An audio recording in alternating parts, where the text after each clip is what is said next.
নমস্কার। আজকে আমি আপনাদের সঙ্গে যে সমস্যাটি নিয়ে আলোচনা করতে এসেছি সেটির সঙ্গে আমরা প্রায় সকলেই পরিচিত। সেটি হলো টক্সিক রিলেটিভ। মোটামুটি বুঝতেই পারছেন কি হতে চলেছে আলোচনার বিষয়বস্তু। আমাদের প্রায় সকলের এই অভিজ্ঞতা আছে, আপনার বাড়িতে কোনো না কোনো একটি অন্তত আত্মীয় বা আত্মীয়া আছেন যিনি আপনার ভালো হলে কখনোই মন থেকে সন্তুষ্ট হন না। মানে ধরুন আপনার ছেলে মেয়ে ভাই বোন বা আপনার নিজের কেউ কোনো ভালো জায়গায় কোনো সুযোগ পেলো, ধরুন আপনার ছেলে বা মেয়ে কোনো ভালো কলেজ বা ইউনিভার্সিটিতে চান্স পেলো বা পরে গিয়ে তারা ভালো একটা চাকরির সুযোগ পেলো, আপনার সেই আত্মীয় বা আত্মীয়া ফোন করে কিন্তু 5 বার ভেরিফাই করবে এবং বাকি আত্মীয়দেরও ফোন করবে, ঠিক আছে?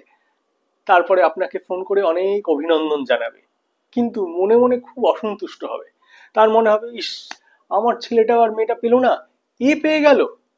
আবার ধরুন আপনার খারাপ সময় চলছে, আপনি কোনো একটা কাজ করতে একটা স্টার্ট আপ শুরু করেছিলেন, সেটা ব্যর্থ হয়েছেন, সেই আত্মীয় বা আত্মীয়া সবার আগে আপনাকে ফোন করবে, মানে সবার আগে আপনি তার ফোনটাই পাবেন যদি তার কানে যায়। সে ফোন করে অনেক আহা উহু সমবেদনা জানাবে, কিন্তু মনে মনে সে বেশ আনন্দ পাবে যে আমিও পারিনি, ও পারলো না। এদেরকে বলা হয় টক্সিক রিলেটিভ।